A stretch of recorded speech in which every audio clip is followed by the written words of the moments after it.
বলিউডে একটা সময় রাজীব খান্ডেলওয়ালকে আমির খানের সাথে তুলনা করা হতো, বিকজ তার সাবজেক্ট চয়নের জন্য।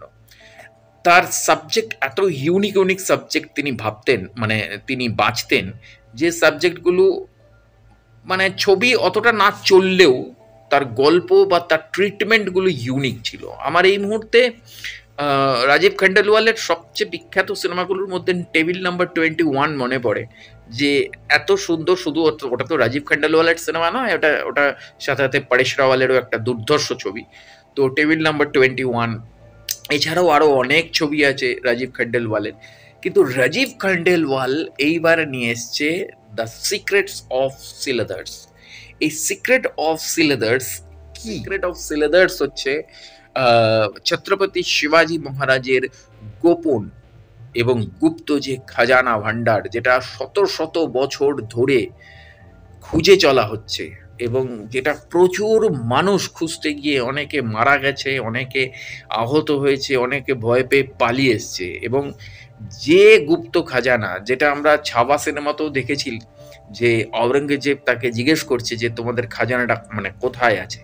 কারণ শিবাজি মহারাজের, ছত্রপতি শিবাজি মহারাজের খাজানাটা খুব ইম্পর্টেন্ট একটা বিষয়, যেটা একমাত্র শিবাজি মহারাজ এবং শিবাজি মহারাজের ছেলেরাই হয়তো জানতেন, তারপরের কেউই জানতেন না। কারণ তারপর থেকেই শুরু হয়েছিল আরো ভয়ঙ্কর বর্গী আক্রমণ, যেটা ছত্রপতি শিবাজি এবং ছত্রপতি সম্ভাজি মহারাজের পরবর্তী জেনারেশন যারা এসেছিল তাদের মধ্যে অনেকগুলো ভাগ হয়ে গেছিল। সেই ভাগ থেকেই পরবর্তীকালে বর্গী আক্রমণ শুরু হয়েছিল, মারাঠা বর্গী আক্রমণ, যেটা গোটা ভারতবর্ষ জুড়ে চলেছিল। সেই বিষয়ে আমি পরে আসব। কিন্তু এই যে দ্য সিক্রেট অফ শিলেদার্স, এই যে গুপ্তধনটা, এই গুপ্তধন কিন্তু সেই বর্গীদের লুণ্ঠন করা গুপ্তধন নয়। এই গুপ্তধন হচ্ছে যেটা ছত্রপতি শিবাজি মহারাজ তার মোগল সম্রাট বা মোগলদের বা সুলতানদের কাছ থেকে যে লুণ্ঠন করেছিল, সেই সময় ভারতবর্ষের যে ইম্পর্টেন্ট ধনরত্ন, সেইগুলোকে তিনি লুকিয়ে রেখেছিলেন। কারণ তিনি জানতেন যে এইগুলো কেউ না কেউ পরবর্তীকালে নিয়ে চলে যাবে, সেটা সুলতানরাই হোক, মুঘলরাই হোক এবং ব্রিটিশরাই হোক। কেননা ব্রিটিশরা তখনও হয়তো শিবাজির আমলে তখনও হয়তো এন্ট্রি নেয়নি, কিন্তু তিনি তো অনেক দূরদৃষ্টি সম্পন্ন ছিলেন।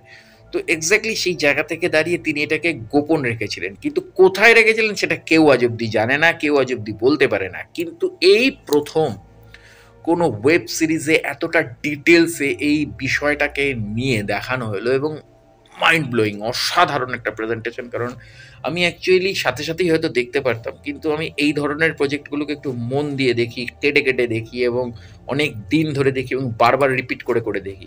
এবং রাজীব খান্ডেলওয়ালের প্রজেক্ট হলে তো আরও বেশি, কারণ রাজীব খান্ডেলওয়ালের প্রজেক্ট কোনোদিনও আমাকে বিমর্ষ করে না। কেননা তার ছবি মানে কোনো ন্যাকামি নেই, তার ছবি মানে কোনো রোম্যান্টিসিজম থাকলেও সেটার মধ্যেও অতটা মাখো মাখো ব্যাপার নেই। মানে কোনো হিরোইজমের মানে একেবারে ধুমধাড়াক্কা হিরোইজম, লুঙ্গি ফুঙ্গি মানে গুটিয়ে চলে এলাম তা নয়, যেটা হবে টু দ্য পয়েন্ট এবং টেকনিক্যালি।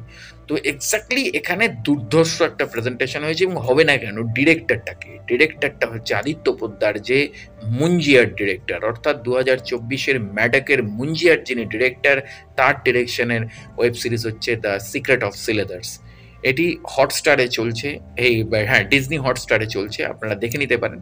তো এক্স্যাক্টলি সেই জায়গা থেকে দাঁড়িয়ে, এবং সবচেয়ে বড় জিনিস হচ্ছে এত সুন্দরভাবে প্রেজেন্টেশন করা হয়েছে, এত সুন্দর ভিএফএক্স এর কাজ, এবং এত সুন্দর ভিজুয়ালাইজেশন হয়েছে, যেটা আপনাকে কিন্তু ঘরে বসে বসে অনুভূতিটা দেবে যেন আপনি কোথাও একটা মানে সেই রায়গড়ের দুর্গ এই অঞ্চলে আপনি কিন্তু পৌঁছে গেছেন, এবং সেখানে গিয়ে খুঁজছেন। এবং সবচেয়ে বেশি ধাক্কা লাগবে ক্লাইম্যাক্সে, যখন সোনার দরজাটা খুলে যাবে, এবং খুলে যাওয়ার পর যখন চোখের সামনে ধনরত্নগুলো, খাজানাগুলো, যেটা আমরা আলিবাবা চার্লিস চোর বা আমাদের বাংলার বিভিন্ন খাজানা ওরিয়েন্টেড সিনেমাতে আমরা দেখেছি অল্প বিস্তর, কিন্তু এতটা দেখিনি, ওখানে প্রেজেন্টেশন করা হয়েছে। এবং সত্যি কথা বলতে বাস্তবে এটি হয়তো কোনোদিনও সম্ভব নয়। কারণ সত্যি কথা বলতে শিবাজি মহারাজের যে খাজানা, সেটা কোথায় লুকানো আছে কেউই জানে না। আদেও সেটা আছে কিনা বা মিথ কিনা সেটাও আজ অব্দি কেউ বলতে পারেনি। কিন্তু ঘটনা হচ্ছে বিশ্বাসে মিলায় বস্তু তর্কে বহুদূর।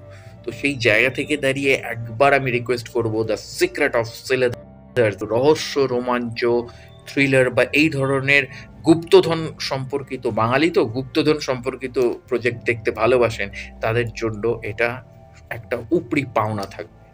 তো অবশ্যই জুড়ে থাকুন আমার চ্যানেল এবং পেজের সাথে। দেখা হচ্ছে পরের ভিডিওতে। নমস্কার।